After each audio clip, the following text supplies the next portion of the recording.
In 1962, it was extremely normal for partygoers to make their own Halloween veils from mortar, burlap texture, and paint.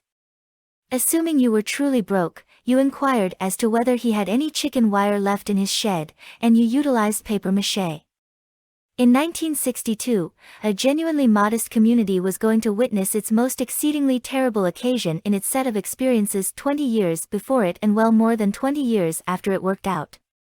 We're talking perhaps 30 children in the graduating class, sort of.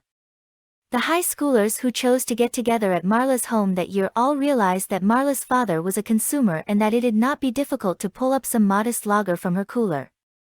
Particularly as she tried to murmur by the storage spaces to anybody she'd welcome that her father would be away for Halloween this year and that it'd be genuine great assuming you come by.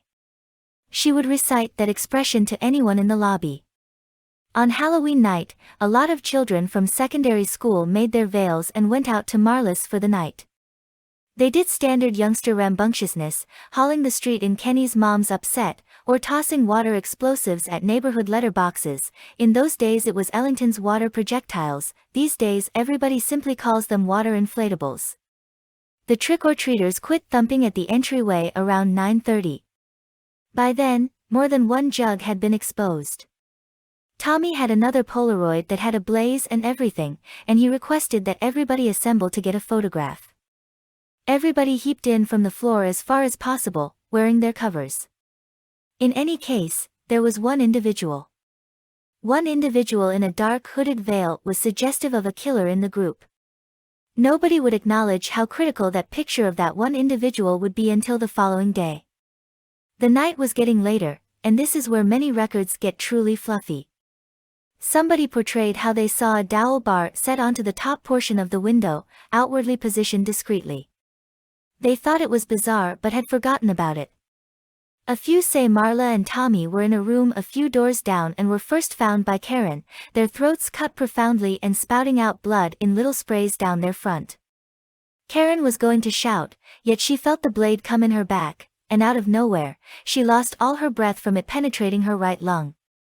We just know this from where they viewed her and how she was depicted during the post-mortem examination. Yet, by then, somebody in the receiving area had seen Karen when she dropped down.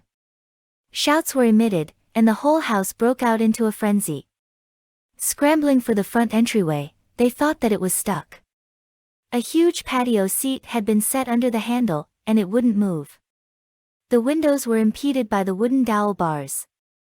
The man in the dark, hooded veil swung the blade around skillfully.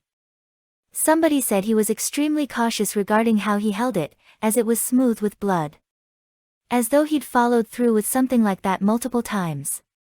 To be perfectly honest, when you live in a modest community like our own and experience childhood on a ranch, it is entirely expected to realize how much strain to apply to a pig's throat.